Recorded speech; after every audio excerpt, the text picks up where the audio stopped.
Well, we have a special edition here, another special edition of Welcome to the GreenZone with the two Adams, myself and Adam Lang. We have Tim Hutchins from Western Flyer Express today, and I thought we'd spend a couple minutes talking about the show and things that you heard, sessions you've sat in, people you've talked to, kind of just general takeaways. Maybe say hello and give us a little bit of what you've seen over the last 2 days. Sure, absolutely. So yeah, Tim Hutchins with Western Flyer Express. The show's been great so far, very educational as always. Always have a goal to come in here and leave with something that's going to help benefit one, us as a motor carrier, two, even my own personal goals to achieve safety enhancement in my program that, I put into place, or something even maybe we can submit back to anything we can do to protect the general motoring public as we motor down the highway as well. Yeah. So has there been a session that's kind of stuck out to you yet? I mean, this morning was pretty interesting having the FMCSA update, via Zoom, have the administrator sort of share, call it policy and activities. How about the roundtables that you've been in or the other sessions? Well, yeah. So let's start back with the deputy director. It's always great to know that a leader like that takes time out of his day to come in and present to people in the industry he's in.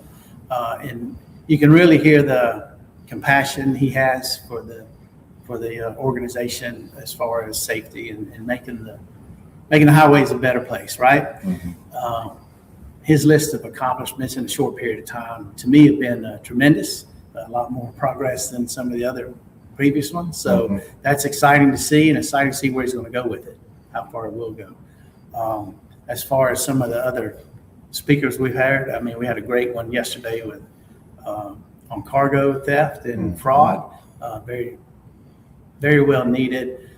We all face those problems in today's society of trucking and transportation. So we're seeing a lot of that. So it's good to see some awareness created there as well. And then this morning, I think when we started talking about some nuclear verdicts and some jury outcome riggings, I think that, for some of us motor carriers, we see it a lot, but to have it broken down and to see, what's going to be interesting to see the second half of that production is what we could do to help protect some of that, right? Mm-hmm. Or reduce some of that exposure in those nuclear verdicts. Yeah.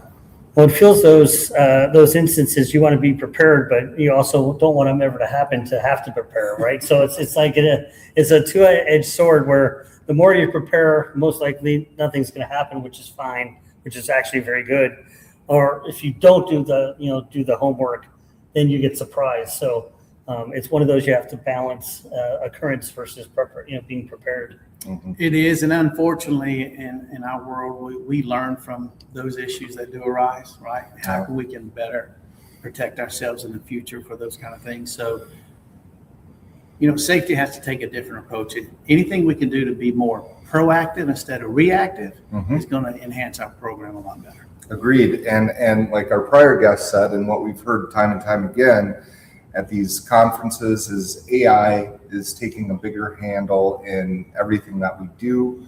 And that can take some of the burden off us when we prepare and plan for those bad situations that may come up. But again, AI can help us out in those situations. And I noticed you brought a couple of numbers that you wanted to share. Yeah, I'd like to, if you got a quick second. Sure, yeah. For us, Netradyne is, we're about a year and a half in with Netradyne as a customer with you guys, and it's a great product. Speaking of AI, right? The camera's so AI featured, and it creates a lot more instant awareness to the driver and, changes some behavior habits. And that's really what it comes down to is behavior habits on the driver's end from a safety, how they operate the truck. And to have that extra tool there and see it in a real time administer, for fixing problems, maybe they don't notice, right? A long-time driver can get complacent a little bit and don't realize maybe he's tailgating. Complacency can creep in every type of role, and driving especially. So, yeah, that's a very good point. Yes, I took a minute to look at some numbers earlier or last week or I don't even know what day it is anymore, but they run together. Yeah. And I looked at just a couple last 2 months, but we're averaging about a 935, 940 green score, as Okay. you call it, right? The green score. So, you guys are the experts in the score pattern. I don't think it's too bad, but there's always room for improvement on everything. Always. When we see a score that drops about 10 points in the green zone from 1 month to the other, we need to look at what happened there. Sure. And so these are reports I try to pull, not necessarily weekly, but when I can get around to pull them at least monthly. Yeah. And try to go back and recap and create new or focuses on what needs to be happening next. And I do that overall score by breaking down, some 5 components, like how many stop signs do we fail to come to complete stop at, right? Sure. And we look at some of these, and in these 2 months, we looked at 19 out of 4,000. Wow. Yeah. That's you're saying this month you encountered 14. How many? 4,000. 4,000 stop signs, and you only had 19. Failure to complete stop. And when I look at those, a lot of those are small rolling speeds under 4 miles an hour, Yep. Sure. where the driver is just wanting to ease through the stop sign because they don't want to stop on a heavy load and start again. They've Yeah. got the momentum rolling. Yeah. And we have to go back and monitor that. Now, there are some of those that were failure to stop Sure. completely, right? And we have to put that in our reprimand system. They go into disciplinary action. But when I look at the majority of them being slower rolls, we do look at that. And I also looked at speed, and we saw a big reduction from last month over this month.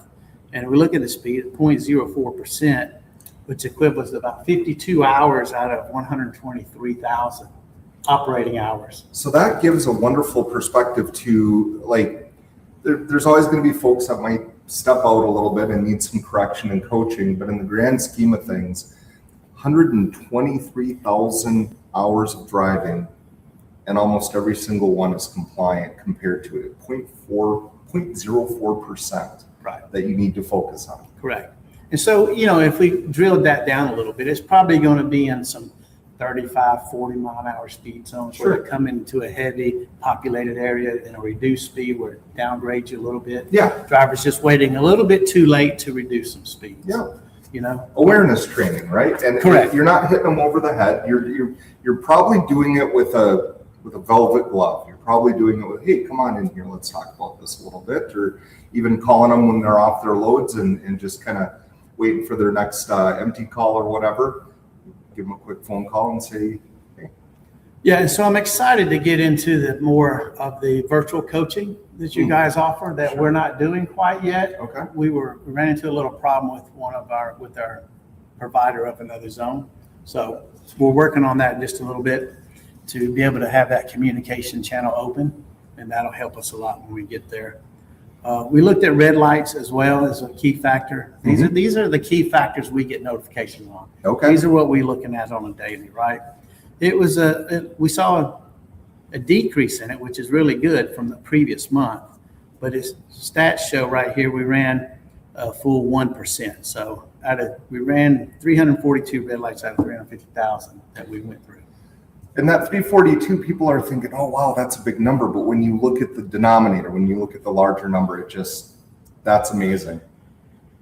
Correct. And that's a reduction. So, I'll take this and I'll come back and initiate a new goal pattern. Well, let's reduce that in half then. Let's get to 0.05%. Right? You hit your goal, and where do you keep going instead of saying? So like you said, then you use that for coaching moments. Sure. And remedial training. And what kind of focus do we have to put out there? What do we need to be looking at? Another one's following distance, right? Because we all know rear-end collisions are unfortunately too common in today's trucks, right? So we're holding it at 3.4%, following distance. I'd like to see it 4% or greater on distance. The one thing I wish the report generated more, and I think there's another way I can do it, I'm just probably not educated enough. What was the speed on that? Yep. Are we talking a 35-mile speed zone at a 3-second? You can set up those hertz? bands, following distance at 30 to 35, following distance at 40 to 45, Yeah. following distance 60, 65. See, that'll help me Certainly, come back certainly. and generate a little more clear report than an overall, right? Stats like that. And then everybody's least favorite, distracted driving, Oh, right? yeah. Yeah, so there again, we've seen an increase in that. And also there again, the parameters being set, right? do we set it at a 1 second where the eyes leave the windshield, or is it 3 seconds the eyes leave the windshield, right? So we need to tweak on that just a little bit to try to get a little clearer number, even though it's still not too bad. No. 0.337, Right. 0.4, percent of the time. So that's pretty good. But overall reduction, when I compare 2025 versus 2026 in the same time frame, and in 2025 in the first half of the year, we didn't have Netradyne fully blown in. But this year we do. And so we saw a reduction in total claims and total liability accidents by 30% already. That's amazing. So, the product's working. We just have to work it, right? But the product definitely shows it's working. I had seen a piece of research from the FMCSA that talked about driving behaviors that contribute to accidents, and everything you just talked to, distracted driving, drowsy. Well, we didn't talk about drowsy, but distracted, drowsy, following distance, speeding, traffic lights, and red lights. The stat that the research I showed that contributes about 83 to 85% of all accidents. So it's very interesting that you monitor those at the granular level, and then you look at how they correlate to the overall score, from the indicator for your business. So I think it's a very insightful way to not just say our GreenZone score went down, or plus or minus 5 points, but exactly where you want to focus. Right. And so, I got to focus here, and I got to focus on these 3 drivers, which makes it very specific, which I think it's a great tool. From a TCA perspective, we're touching on time here. Any great takeaways from the conference? And there's always a lot. There's more to talk about than the time we have. Sure. But and one thing I didn't touch on was roundtable discussions, right? Mm-hmm. To me, that's key. To me, you get all the safety people in the room that wants to participate and help share those solutions maybe, or situations they're in, and they get other direct peer access of, hey, this is what we do. This seems to help, right? And a lot of that leads into technology. A lot of that leads into product and branding. Hey, we run this camera system. This helps us. Or we run this ELD. This helps us. Yeah. Right. So networking and roundtable discussions are always big. That's the second time we've heard networking. So again, the folks that aren't coming to these shows, come to them. Absolutely. It's worth it. Pays for itself with one good takeaway. All right. Tim, you've been awesome. Appreciate it. Thank you. Yes, sir. Thanks Appreciate for the time. you. Absolutely. All right. All right. We have a special edition of Welcome to the GreenZone with myself, Adam Kahn, and Adam Lang, and our guest, Tim Cordula. Thank you. Cordula, yes. So we're recording live in Oklahoma at the TCA Safety and Security Meeting. So you've been here 2 days. Almost. Right? We had some sessions yesterday. We certainly have had quite an agenda of topic and contents today. We heard from the FMCSA. We did some roundtables, maybe a little bit of speakers. What are your general takeaways from the event so far?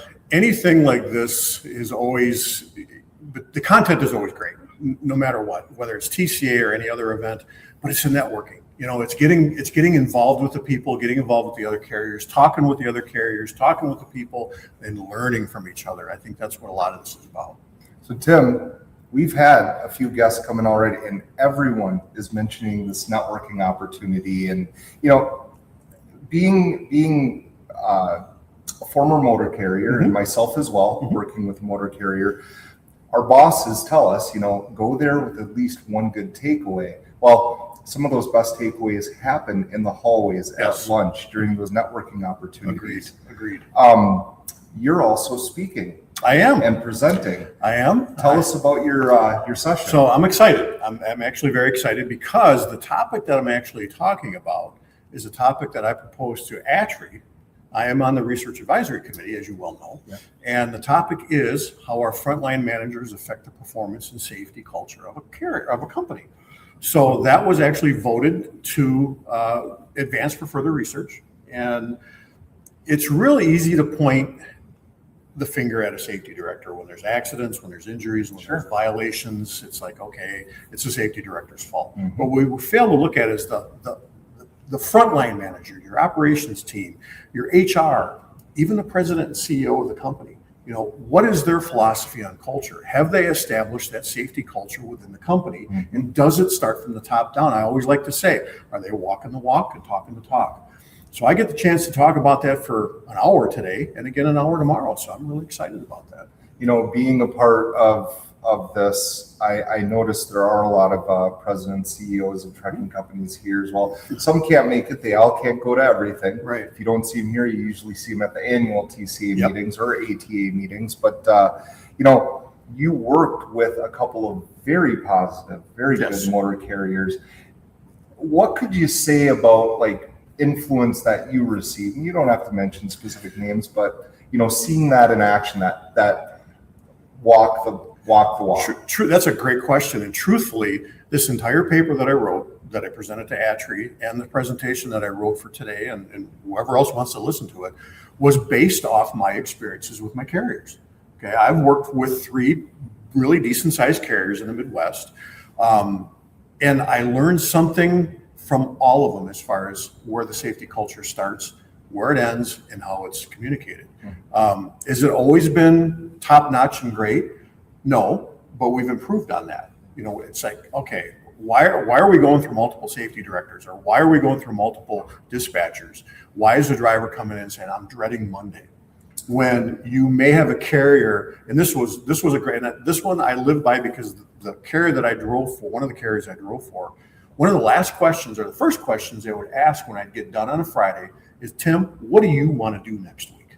So there was no forcing a dispatch. We had the freight, we had the people. It's like, what's your plan for next week? And I will remember that till the day I am not doing this anymore.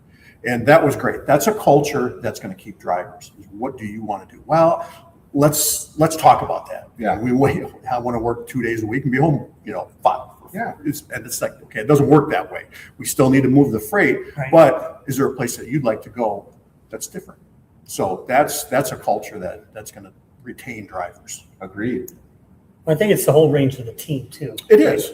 It's the team that moves the freight, which is the execution. But I think executives from time to time they forget the power of stepping into a conversation or attending a meeting or saying short couple sentences to inspire. People look to leadership to be inspired about how they perform. Those first couple sentences that can come out of a manager's mouth or a director's mouth can set the tone for the entire conversation. When I have drivers, or when I had drivers come into me and say, I'm tired of dealing with that shipper, I'm not going to deal with him anymore. We don't know what happened. We're one carrier that came in out of maybe 30 trucks. Okay. We don't know what happened to that person that day. Just like they don't know what happened to that driver that day. So let's treat everybody the same way. Let's be kind and courteous, okay? Because we don't know, and let's just keep working with a smile on our face. And some days it's hard to do that. Some days it's very hard to do that. And whether you're sitting in the ops chair, the safety chair, the risk chair, CEO chair, things happen.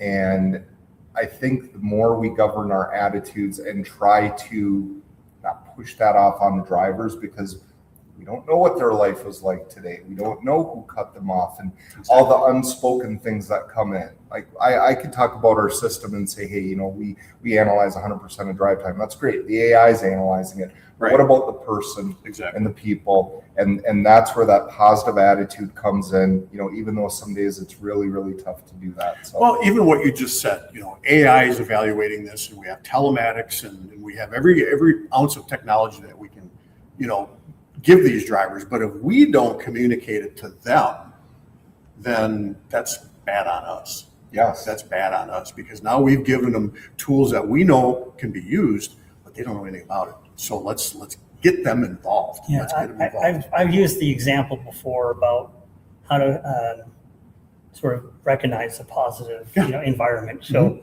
take 50 drivers, put them in a room. If the first thing you say is, let me tell you about these 3 drivers and how bad they were, the other 47 drivers in that room want to get out as soon as possible. Exactly. But if you change the narrative and you have the same 50 drivers and you bring 3 drivers up on stage and tell them how great they were, Yep. envy is such a powerful tool in that space, because the driver now says, one, I think I'm better than that driver. How do I, what can I learn?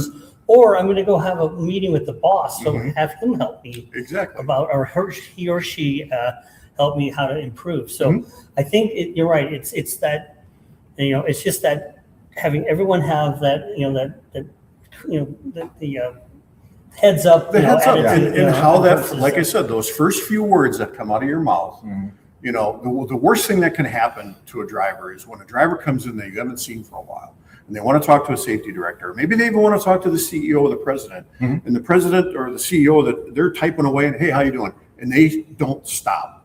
That will turn me off real quick. Mhm. Even now it turns me off. Right. But when you stop, take that few minutes, acknowledge them, because you know what? They're the lifeline of your company. That's right. They are the lifeline of your company. Give them the few minutes. Now, we all know that truck drivers have a tendency to start rattling off their entire life story. Okay, we know that. Now, how do we know that, Tim? We just know that. Okay, but there's that time where it's like, hey, I really appreciate it. This is great. You're doing a good job. Or if they're not, talk to them about that, but then just let them know that, hey, I gotta keep going here. So great to see you. Take care, and we'll talk to you next time. That's very interesting, because that's a communication skills, and we hear time and time again, a lot of times communication could always be improved. Mhm. And then we're talking about like great takeaways with networking. What's going on during networking is communication. Maybe we need to network with our drivers a little bit more. I think that's a great idea. I think that's a great idea. I've seen 4 drivers here so far. I think it's great when the companies bring them with, whether they're the award winners or, being recognized for something. I like seeing professional drivers step into this environment so they know that when we come to these conferences, we're not just lollygagging around and doing nothing. No. Like we're putting in the time, we're putting in work, and we're trying to make life better for them and for our companies. Exactly. Very much. well, we know that you have a presentation. I to be do, ready for, I do. and I want to thank you very much. I appreciate for it. spending a Yeah, couple this has minutes been with great. us. Adam, Thank you this is so much. Fantastic. Thank Thank you. you, guys. Yeah. Appreciate it very much. All right, we have a special edition of the Welcome to the Green Zone with the 2 Adams, myself, Adam Kahn, and Adam Lang. We have Stephanie Fenson from Bison, which I've been corrected on the proper enunciation. We're here in Oklahoma City at the TCA Safety and Security event. How's it going? Do you like the show? And what's stuck out so far? I mean, this morning was really powerful, having the deputy from FMCSA, the roundtables. Yeah. Like what's been like the big takeaway that you've had so far?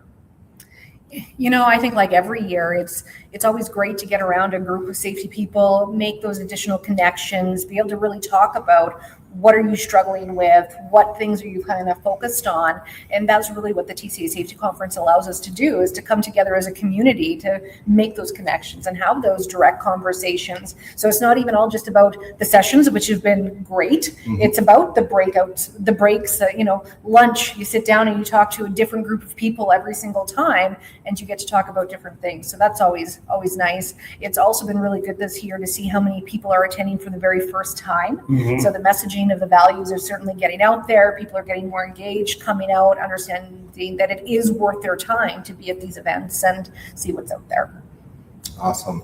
Stephanie, it's great to see our friends in the North, our Canadian carriers, being a part of this as well. And Truckload Carriers is an international organization, but things happening in Canada versus happening in the U.S., what do you see in terms of what Administrator Bars from the FMCSA is doing that maybe Canada is also pulling in as well, or taking a look at? Because I know the United States is now kind of copying Canada in terms of verifying the ELD through a little bit more rigorous process. Mm-hmm. Instead of the self-validation. You guys already had third-party validation going on. So what's something maybe going on in Canada that you're looking to the US at and saying, hey, this might be a good takeaway for us as well?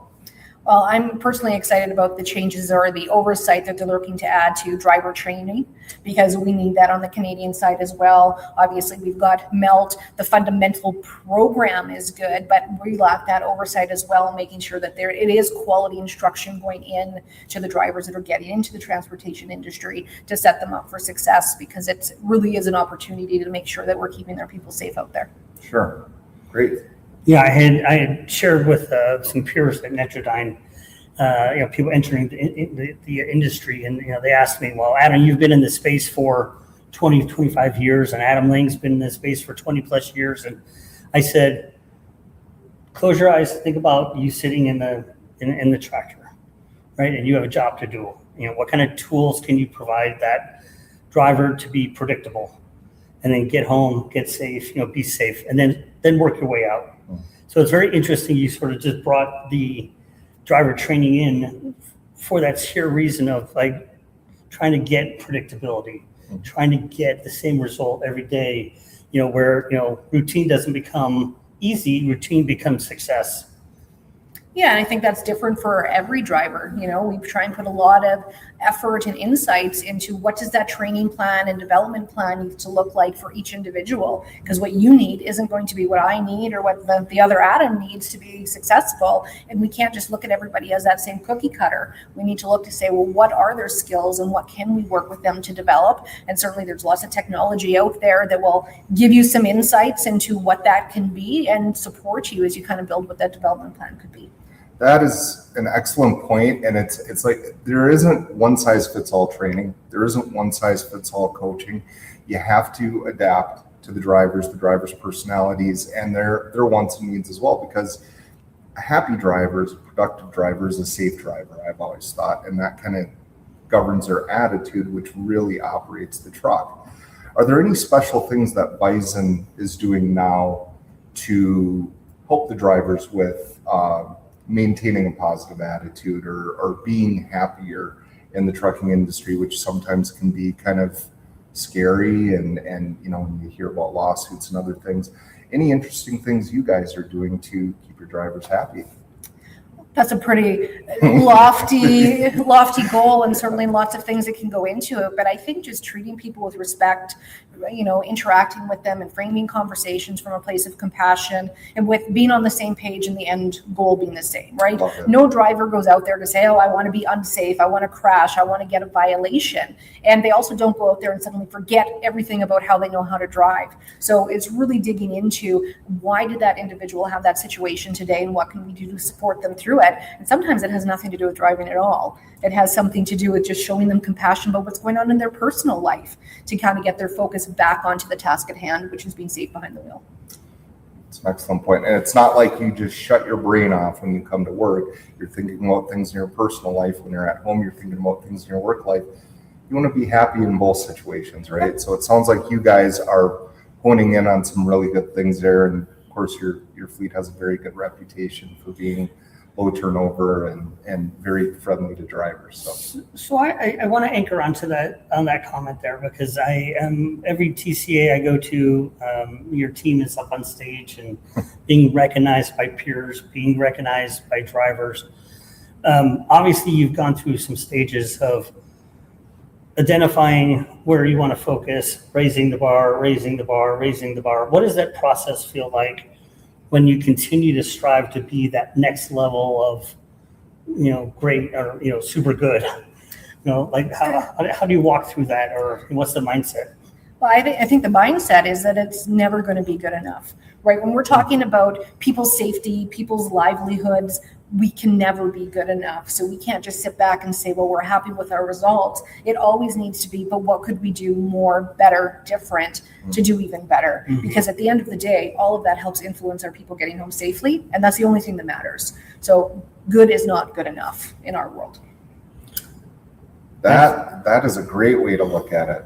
I can't tell you how refreshing it is to hear, consistent improvement. You reach this milestone of being this amazingly safe company, which again, to echo Adam's comments, Bison is always on stage, and we know it's you and Garth's efforts and the whole team's efforts.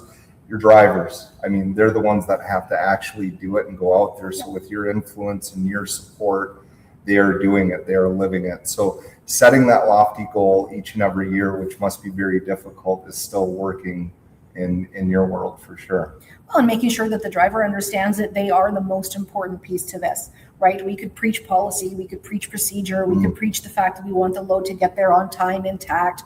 If we put the person and what their needs are first, the rest of it's going to come together, right? So we can get their buy-in, their engagement by making sure that we understand, that they understand we're there to support them to be successful, and we're not just trying to drive them to get stuff done.